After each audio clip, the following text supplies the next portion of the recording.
Será el mismo, en realidad. Ese es el primero, ¿no?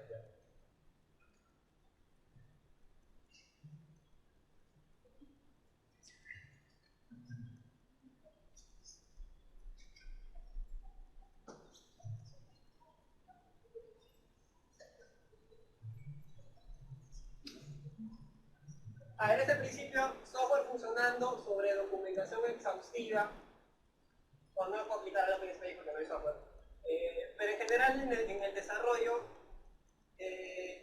a veces cuando algo muy contrario a la actividad es el modelo waterfall. O sea, tienes requerimientos, análisis, diseño, desarrollo y pruebas al final.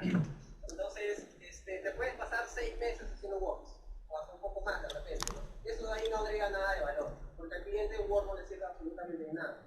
Lo que prioriza las metodologías ágiles es software que funcione, porque el software funciona es realmente lo que da retorno a la inversión que está pidiendo. Entonces, las metodologías ágiles priorizan más iteraciones muy cortas de software, en donde al finalizar cada iteración haya software funcionando. En general, se procura hacer pues, requerimientos, análisis, diseño, desarrollo y pruebas a la vez, al mismo tiempo, por varias iteraciones. En vez de hacer una cascada, hacen las 5 cosas a la vez, bastantes veces. Y la idea es que al finalizar cada iteración haya un software funcionando con un producto potencialmente entregable. Esta acá es la que a mí me gusta un poco más, ¿no? Porque es UML, acá, ¿no? Pero, al fin y al cabo eso no sirve de nada. O sea, no le da retorno de inversión al cliente. Mejor es que el cliente pueda ver algo, realmente si es con lo que le sirve, y en base a eso es el tiempo adecuado a sus necesidades. Algo que también a veces pasa es desarrollas, le muestras al cliente después de un año, y el cliente se da cuenta que no lo necesita, o simplemente el mercado cambió. Las condiciones con las cuales se hicieron los requerimientos cambiaron, hubo una ley nueva, entró un competidor en el mercado, y lo que al final de un año recién se va a mostrar algo de software ya no sirve absolutamente de nada. Sobre todo eso aplica más ahora, ¿no? Se dan cuenta que todo avanza mucho más rápido, ¿no? Las aplicaciones, los dispositivos móviles, etc. Es muy importante entregar rápido. Hay el caso de Google Chrome, también hemos usado Google Chrome. Google Chrome entrega varias veces al mes, en realidad, ¿no? A comparación de Internet Explorer, que cada vez al año, creo, no sé cuánto. Y se dan cuenta que el market share de Google Chrome ya está superando a Firefox y a Internet Explorer, ¿no? Por último,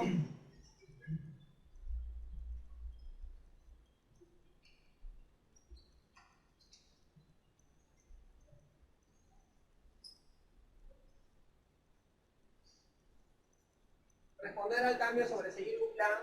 Acá realmente también aplica lo del Open Space, ¿no? En el Open Space se motiva mucho el responder al cambio. Por ejemplo, Gustavo me dijo, oye, yo no voy a estar en la tarde, haz esta función y la pones al final, simplemente cumplirse como el que está cambiando. Eso de ahí en una agenda rígida obviamente no se puede hacer.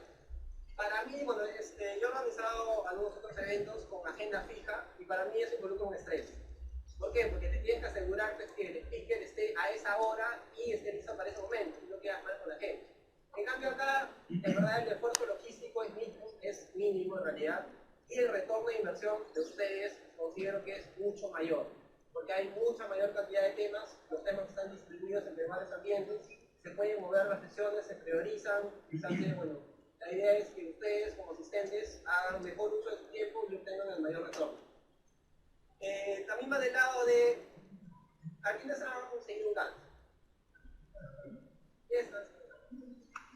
¿Y qué porcentaje de las veces han cumplido el Gantt? Uno de 10. A veces no sé si han visto si hay Gantt para el equipo y Gantt para el cliente, ¿no? Ahí le están metiendo al cliente, obviamente. Entonces, porque nadie cumple el plan. Maquilado también, inflado, ¿no? Eso obviamente va contra, por eso es que hay negociación contractual, ¿no? Porque la gente no es transparente, nos infla, algunas cosas por acá, algunas por allá, etc. Entonces, eso va en torno a eso, ¿no? Es por eso también que tú no puedes tampoco predecir el futuro, ¿no? No puedes ser el Gantt acá un año, por ejemplo, o el Gantt acá 6 meses, porque no sabes qué va a pasar el cuarto, el quinto, el sexto mes. A lo mucho podrías más o menos estimar o planificarlo el mes o 2 meses. Pero de ahí 4, 5, 6, 7, 8 meses no tiene tanto sentido porque es muy probable que simplemente no cumplas ese plan. En las metodologías ágiles, lo que simplemente se planifica o se prioriza es la iteración. Y ahí se hace una planificación detallada. Hay otro tipo de planificación que es release planning, que está un poco más alto nivel, y ya pues es un poco más, pero simplemente como hitos, pero ya no se planifica en detalle. Entonces, ya no hay cosas ridículas como programarte tareas cada una hora, por ejemplo, o cada media hora hice un Gantt.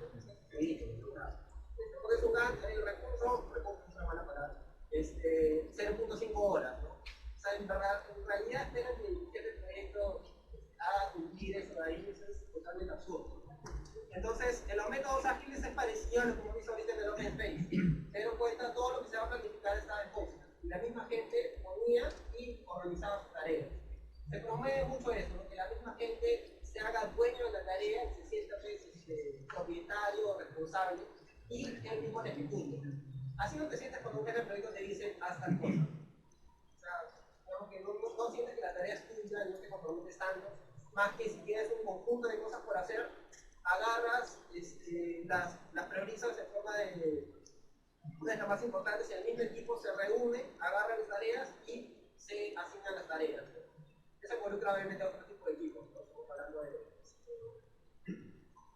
gente pues, altamente productiva, etc. También va por ese lado. Y es lo que intentamos promover, ¿no? O sea, que la gente en verdad le guste su trabajo, sea técnicamente pues, hábil y esté motivado también. Entonces, en ese sentido, responder al cambio sobre seguir un plan es un principio de los métodos ágiles. Particularmente, considero que pueden aplicar más fácilmente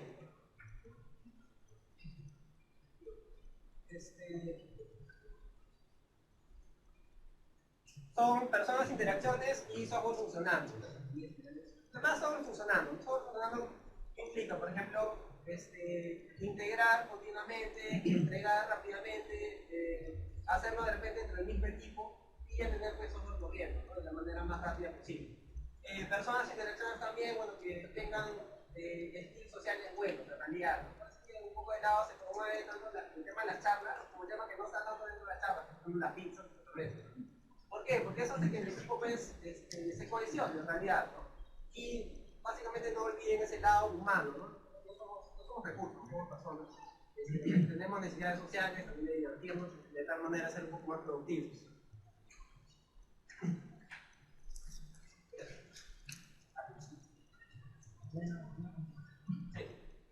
No te asusta.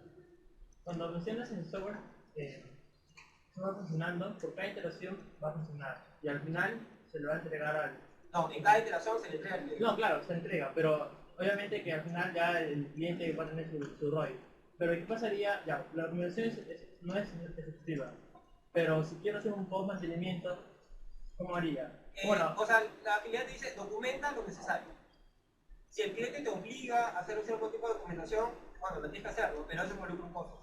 Porque con la documentación, bueno, uso el UML de una clases y otra cosa que no se usa. ¿Quién actualiza su diagrama UML? ¿Ya hicieron de algo? Pero los design patterns, los patrones de diseño, hay cosas mejores como TDD y Refactor, que es como se hace el diseño y arquitectura en métodos ágiles. O sea, no hay tanto el big design upfront, o sea, diseñas todo al comienzo y hay un arquitecto que es el que impone la arquitectura con algunos diagramas, no hay eso. Si no se empieza por algo sencillo, se va iterando y el mismo equipo hace que la arquitectura emerja, con TDD y con Refactor. Entonces, va un poco para ese lado. Los diagramas de secuencia también sirven para algo, no sirven absolutamente nada, se pierde bastante tiempo haciendo.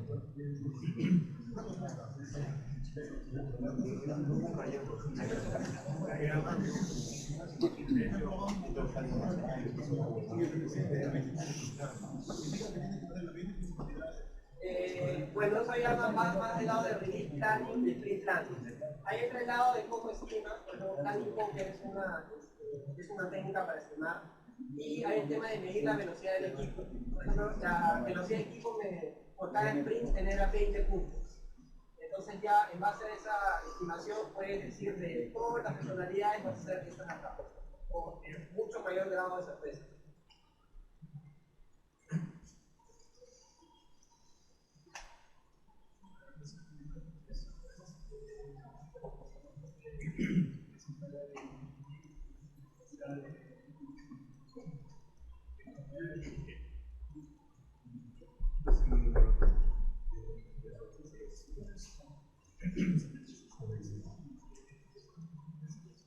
Ahí está Scrum. Acá.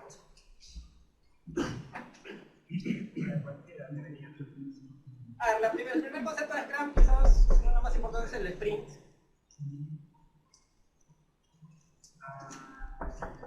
El sprint es el término de iteración en Scrum, ¿no? Habíamos hablado de personas,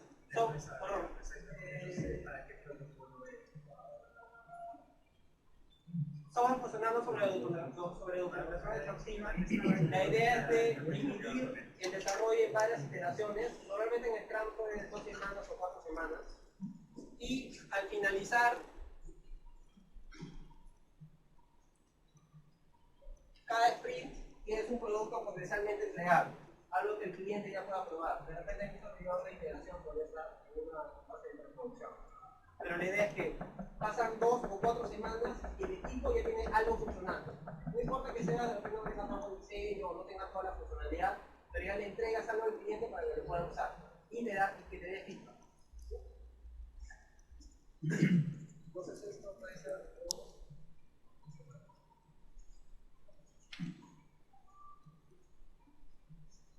de ahí vamos a hablar un poco de esto.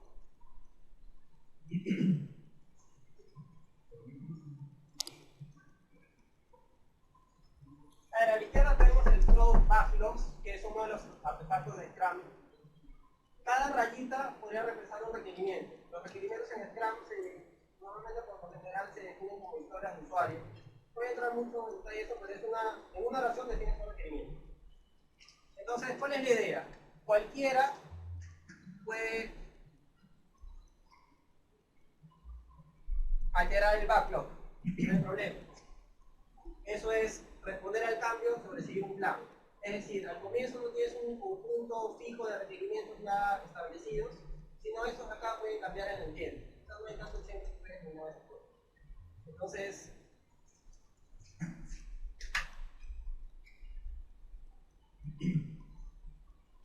vamos a hablar también de los problemas, claro, ya que estamos hablando del Product Backlog.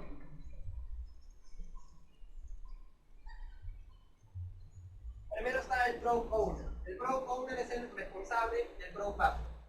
Es decir, tiene ahí varias historias de usuario y el Product Owner se encarga de priorizarlas. Así como hemos hecho ahorita en las sesiones del Agile Open, las más votadas eran las más priorizadas. Entonces el grupo de voluntarios hacía de Product Backlog de tal manera que las más importantes vayan emergiendo y sean las primeras que se agenden. Entonces el Product Backlog se encarga, por ejemplo, de priorizar.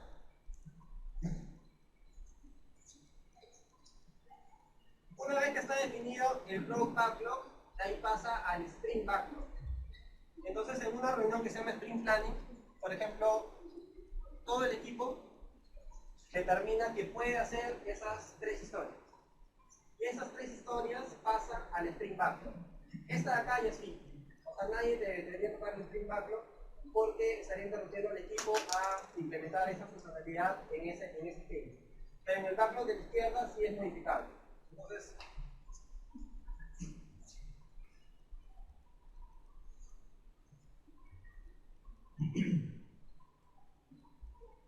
hablamos del Sprint Backlog, ya vamos a hablar del segundo rol de Scrum, que es el team o el equipo. El equipo acá tiene una connotación un poco más general, en el sentido que equipo se entiende a todos los que se encargan de hacer el producto de software. Ahí están analistas, desarrolladores, testers, todos ahí mezclados en una sola unidad. En Scrum se promueve mucho la automatización, y se tienen las tareas ahí, y en el equipo deberían estar todos los skills para sacar ese producto adelante.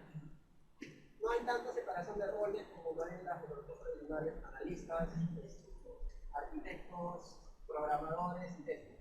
En las metodologías ágiles, por lo general, todos son niveles y deben tener skills combinados para poder sacar el producto adelante.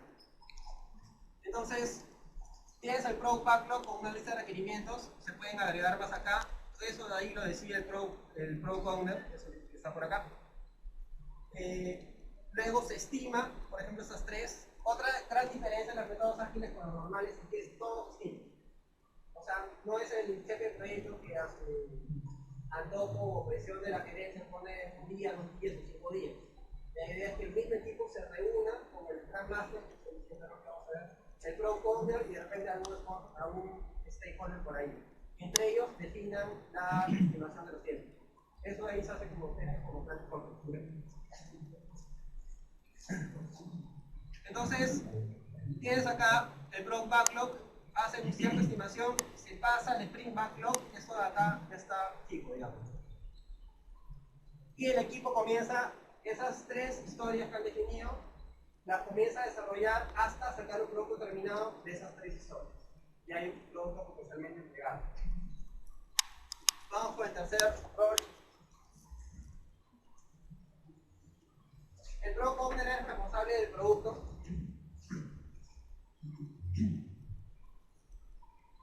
El team es responsable del desarrollo. Y el Scrum Master es el responsable del proceso. ¿Qué significa? El Scrum Master es la persona responsable de asegurarse de que se sigan las reglas de Scrum. O sea, que haya un Product Backlog, que se reúna en un Sprint Planning, que se defina el Sprint Backlog, que se cumplan las iteraciones de 2 o 3 semanas, que al final de cada iteración haya un producto terminado. No se compara tanto al jefe de proyecto tradicional, en el sentido de que el Scrum Master no dice a la gente qué hacer, sino simplemente deja que se organicen, pero se asegura que las reglas de Scrum se cumplan. Es más un facilitador que alguien que hace comando y control.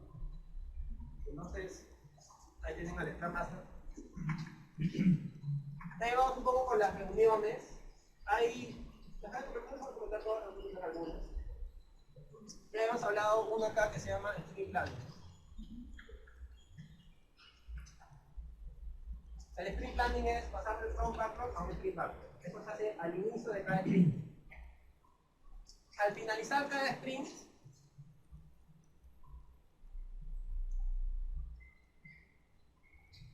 se hace una reunión de retrospectiva. Eso es lo que vamos a hacer al frente. ¿Qué es lo que vamos a hacer al frente? Vamos a decir qué salió bien, qué salió mal, qué podemos mejorar en este área del Open.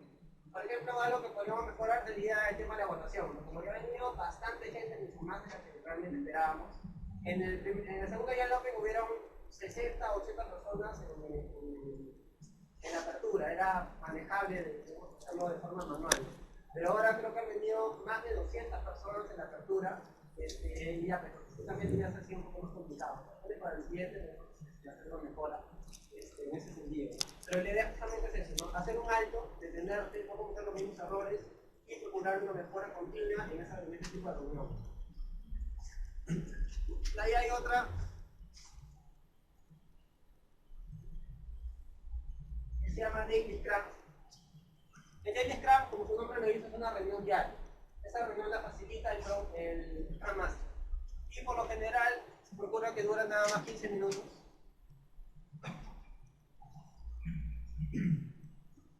El Daily Scrum empieza cuando está como stand-up meeting. La idea es que la reunión sea todos parados. ¿Para qué sean todos parados? Para que no dure mucho. Está sentada, la gente anda a postear.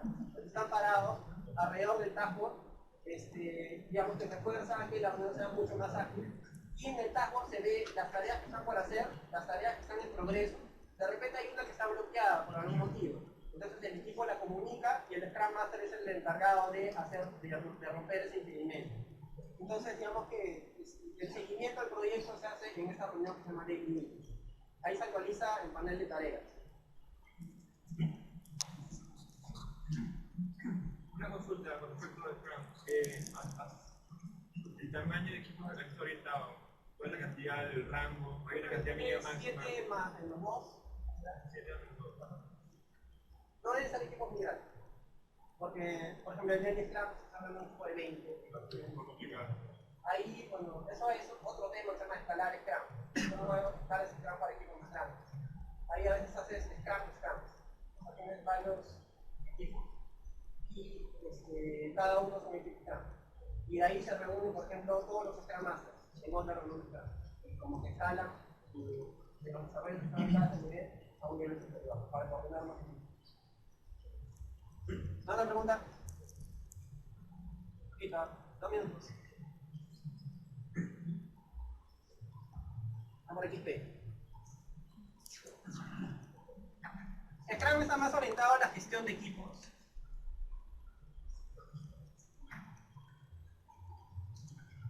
Bueno, la gestión, vamos a general.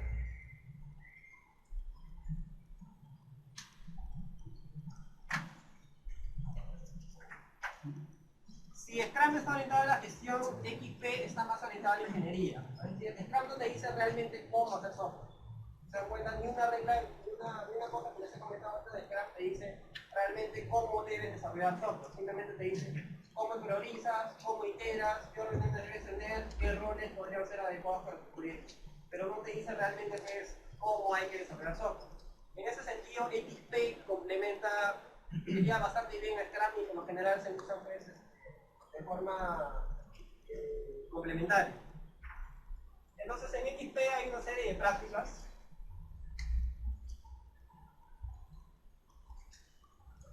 Y por lo general yo puedo decir de que XP es sentido común llevado al extremo. O sea, por ejemplo, ¿no? La gran mayoría diría hacer testing es normalmente bueno en los proyectos de software, ¿no? O sea, si haces testing, por lo general, bastante veces, la calidad se incrementa, ¿no? Entonces, si dices hacer testing es bueno, ¿por qué siempre se patea al final? ¿Y por qué si se patea al final casi nunca se hace? O se hace de manera muy ligera, en realidad. Entonces, si ustedes dicen hacer testing es importante, no lo pateemos al final, sino hagámoslo todo el tiempo. Más aún antes de siquiera escribir una línea de código. Entonces, esa práctica se llama TDD.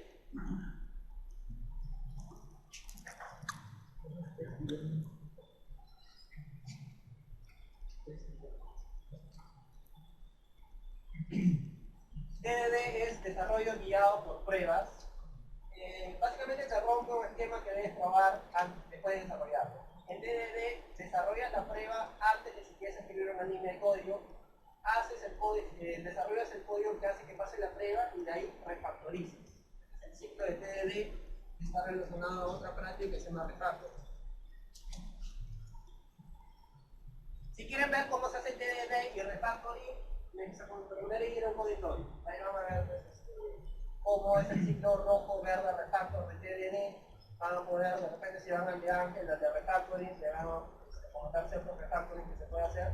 Y en general es, si se dan cuenta, hacer testing, desarrollo, análisis y diseño todo a la vez. Todo a la vez, todo el tiempo. Eso obviamente requiere precisión. Por eso es que el desarrollador en un equipo ágil técnicamente tiene que ser muy bueno para poder hacer todo eso en realidad. La otra práctica de TDD se llama pair programming o programación en pares. Esto acá también lo pueden experimentar en el Coding Dojo. Un jefe de proyecto normal diría, con el pair programming de manera bien sencilla, dos personas en una máquina. Dos personas en una sola computadora. Un JP normal diría, estamos reduciendo la productividad al 50%. ¿Qué opinan? ¿O alguien piensa así de repente? Bueno, al 40%.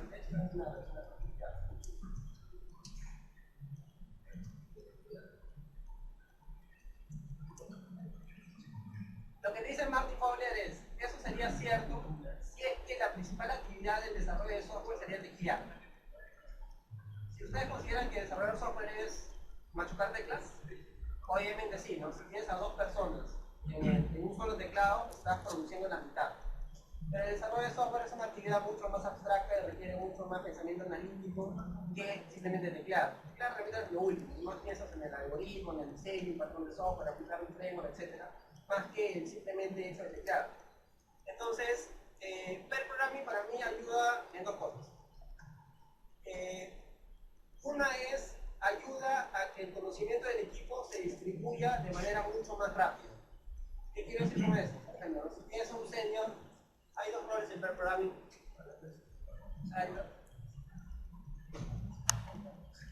Está el driver y el observer. El driver es la persona que está en el teclado, observer es la persona que está observando. Se parece un poco al término de rally, piloto y copiloto. El piloto es el que ejecuta, ¿no? El que está manejando el auto, el que está controlado. Y el copiloto es el que piensa de manera estratégica. Por ejemplo, ¿no? 100 de frente, 50 izquierda, 50 derecha. Si hay cualquier imperfección en el carro, está ahí atento, más o menos a que todo vaya bien, ¿no?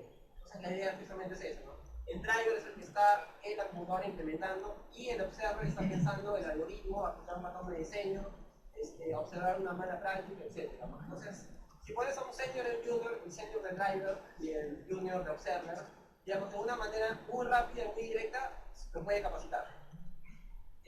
Porque le puede enseñar cómo funciona el framework, de repente enseñarle algún patrón de diseño o cómo es mejor hacer las cosas, ¿no? Y el junior puede observarlo directamente. Si hacen un switcheo de parejas, el junior en la computadora y el senior atrás, el junior puede empezar a programar y por ahí mete la pata, ¿no? Hace un try catch vacío en Java, por ejemplo. Entonces el senior dice, le golpea en la cabeza y dice, oye, no seas terrorista, no hagas cosas como eso. Siempre relanza la instrucción o propaga, o lanza como un random etc. Entonces, si se dan cuenta, el que el senior haya detectado esa mala práctica de programación justo cuando el junior le ha estado haciendo, le puede ahorrar mucho problemas a progreso posteriormente. Obviamente, ese junior ya va a saber, nunca debo dejar try catch vacíos, entonces ya no lo va a volver a hacer. Y cuando haga el programming con otro junior, se lo va a poder enseñar. Si llevan eso al costo, si es que un bug de ese tipo, y no solamente ese bug, sino todas las veces que lo hagan, lo trasladas pues, a todo el proyecto y ahí tienes que hacer una revisión de código y todo va a ser una desgracia. Entonces, ahí hay un ahorro, ¿no? Entonces, no lo vean tanto en términos de productividad, sino en el retorno de inversión total del equipo. Ahí, bueno, el sentido común te dice, ¿no? Hacer revisiones de código por lo general es bueno. Por lo menos, no sé, o de repente una revisión. El programa que te dice, si haces revisión de código, por lo general aumenta la calidad de código, hazla todo el tiempo. Todo el tiempo revisa el código. ¿Por qué? Porque le vas a tener una persona de costado que lo vas a revisar. Entonces, TDD, si por lo general pruebas es bueno, haz pruebas todo el tiempo. El programming, la revisión es buena, haz review todo el tiempo.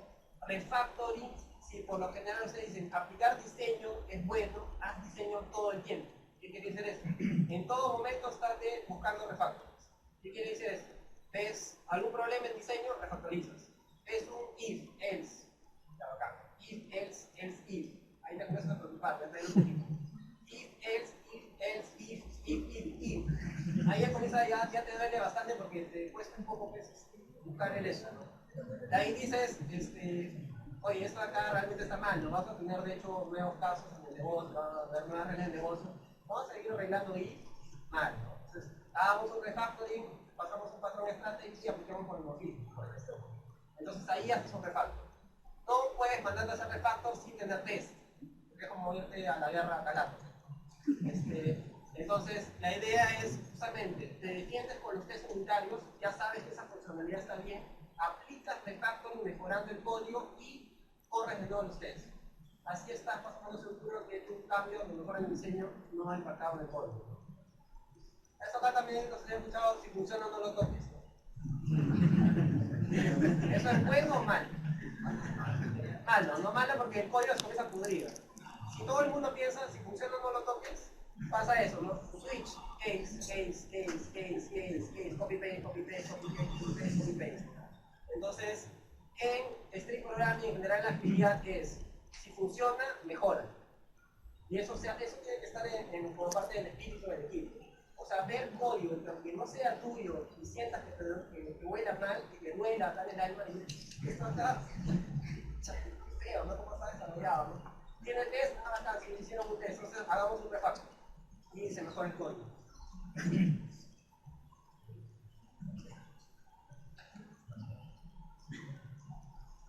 La cuarta práctica se llama Simple Design. ¿Qué es mejor, lo simple o lo complicado? Lo simple, ¿no? Sobre todo la gente de Java tiende a complicarse mucho hacer sobre ingeniería, ¿no? Programar en demasiadas capas, etc.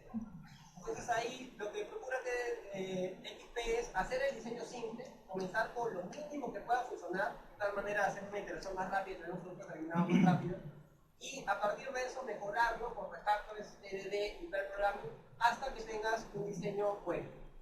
Un diseño no es cuando ya no haya nada más que poner, sino cuando ya no hay nada más que quitar. Tienes un diseño en clases donde dices, ya no tengo no hay un método ni una clase. Como tanto sitio, ahí tienes un buen diseño. Pero cuando te ocurre al revés, tienes algo que ya y ahora se le otra clase, un componente, otra capa, etc. Te complican las cosas. Estas de acá son las 4 prácticas que están del lado de la programación. Se encuentra en XP si te dice cómo desarrollar software. Aplícate de acá, Principal Design y programa. Hay uno un poco más afuera, no voy a tocar todos, pero hay otro círculo acá. Voy a tocar 2 de las más importantes.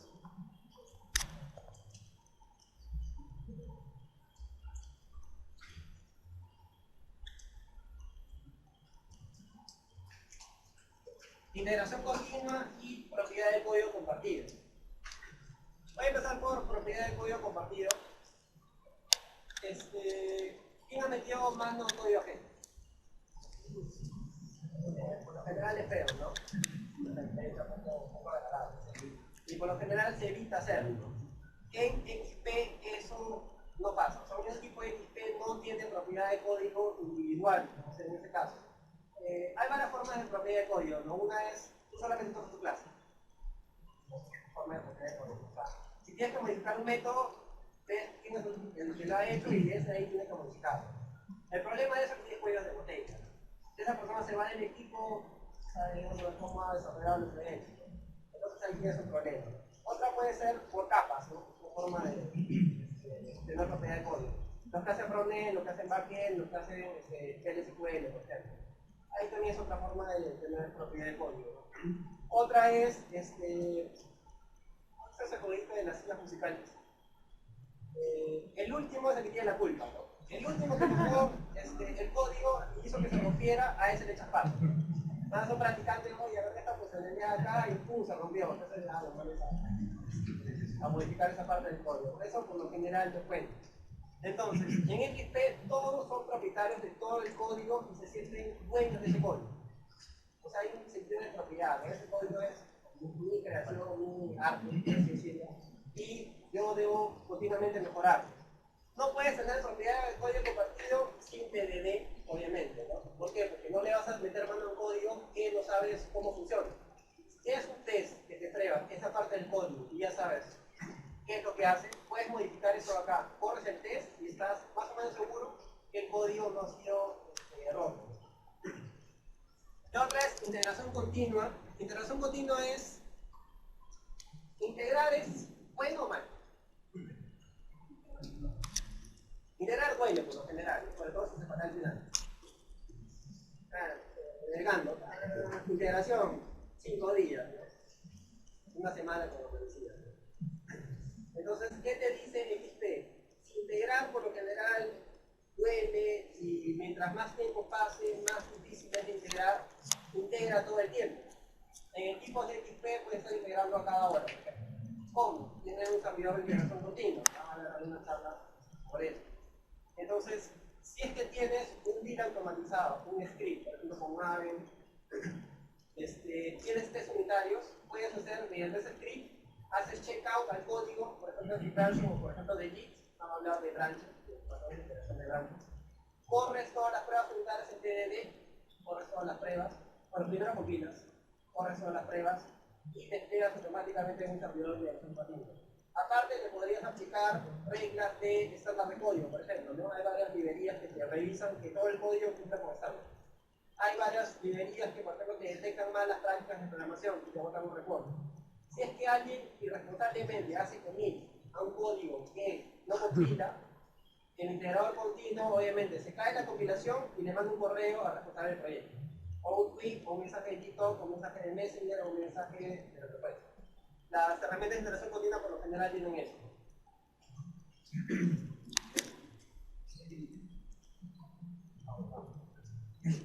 ¿Alguna pregunta de XP? Bueno, a mí personalmente me gusta bastante XP. Cuando pruebas TDD ya no puedes vivir sin TDD. Te sientes un poco mal, ¿no? Oye, estoy haciendo este método, pero realmente no sé si está funcionando, ¿no? Y es mucho más rápido probar con TDD que compilar el código, desplegar el código, abrir tu browser, enter, loguearte, enter, entrar a la posibilidad, enter. Si lo haces con TDD, en un shortcut puedes ejecutar ese método. haces eso todo el tiempo, vas a tener una productividad mucho más alta. En algunos lenguajes, por ejemplo, ese ciclo de modificar código, compilas, despliegas, reinicas el servidor, abres el browser, entras a la funcionalidad, te puede tomar 3 minutos por momento.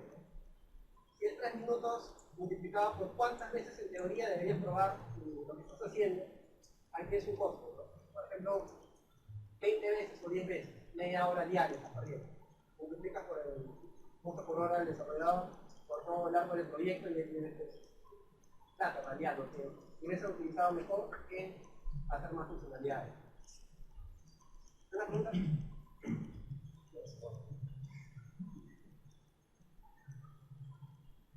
Yo les recomiendo que comiencen con TDD.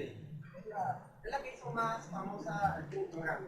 Hay un montón de cast en TDD, en miles de lenguajes de programación. Hay uno en español que se llama holatdd.com. Es 2 catas, una cata cada 2 semanas. Y hacen un ejercicio de TDD en un screencast cada semana. Está en español. Lo es muy interesante.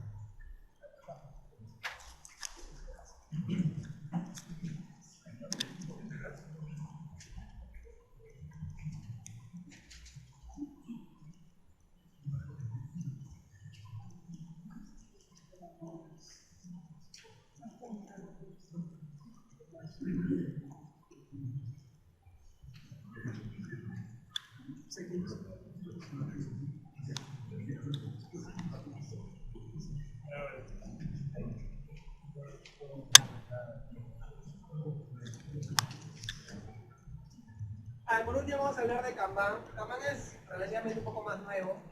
Es mucho más sencillo que Scrum en el sentido que tiene mucho menos reglas. Pero es casi 2 nada más.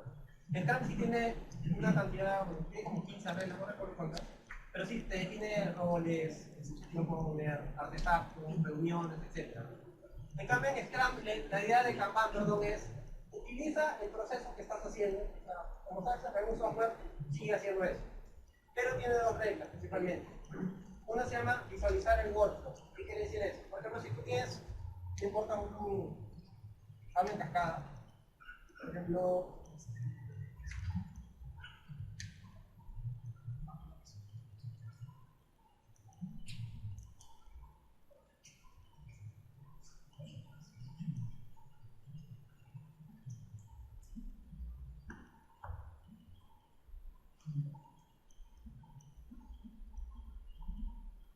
tienes por ejemplo un flujo así, ¿no?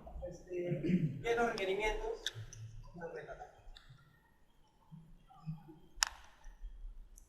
análisis, diseño, testing y producción. Tienes ese flujo para desarrollar software. Entonces, visualizar workflow significa de que tú visualmente puedas ver en qué cosa, qué es lo que se está haciendo. Eso lo puedes hacer con un POSIT, por ejemplo, ¿no? Acá requerimiento.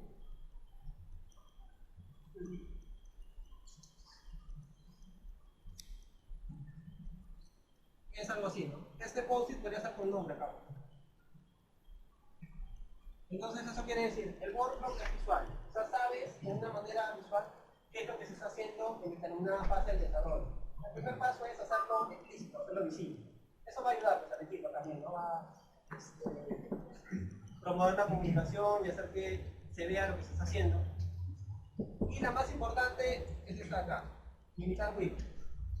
WIP significa trabajo en progreso. Una de las reglas más importantes del Kanban es se debe limitar el trabajo en progreso. ¿Qué quiere decir esto?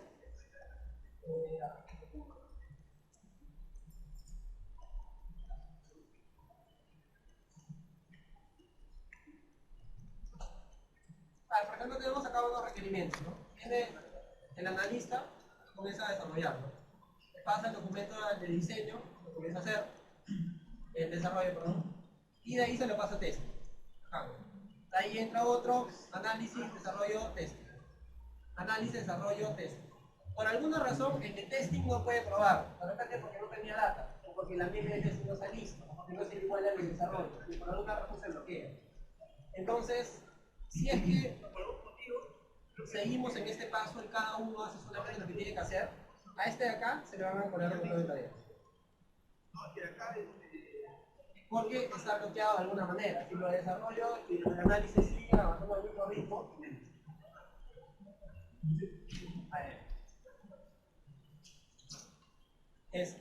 Va a pasar eso. Entonces la idea de Kanban es no permitir esto acá, porque el testing se ha convertido en un cuello de botella.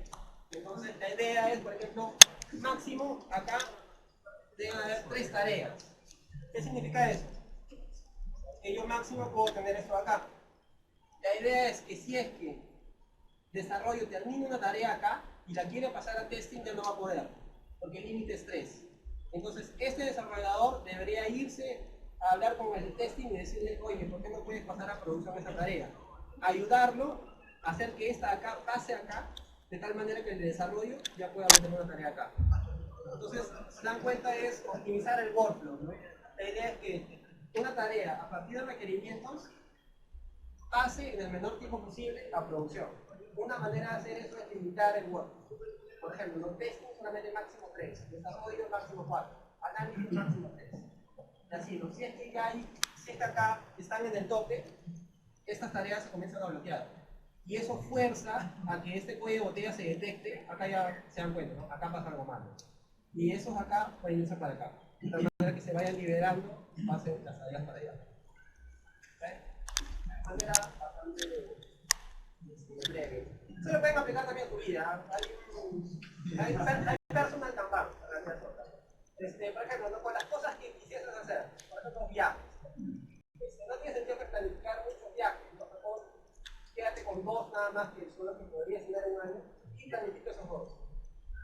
También en tu vida, ¿no? Con lo que tienes que hacer en el día. Hay veces que llenas muchas tareas para hacer, ¿no? Comienzas a tener un backlog de tareas muy grande, ¿no? Además dices, no hagas eso, ¿no? Simplemente máximo puedes tener 3 en paralelo, para evitar también el multitask. Tienes muchas cosas en paralelo, por ejemplo, si desarrollas muchas tareas en paralelo, ya no sabes por dónde ir en realidad, ¿no? Te mareas un poco y vas a estar haciendo un task switch, y eso te quita productividad. Entonces, si lo cortas y fuerzas a que máximo sean 4, por ejemplo, el equipo se concentra un poco mejor y hace que las cosas fluyan un poco más rápido. Bueno, gracias a todos y gracias.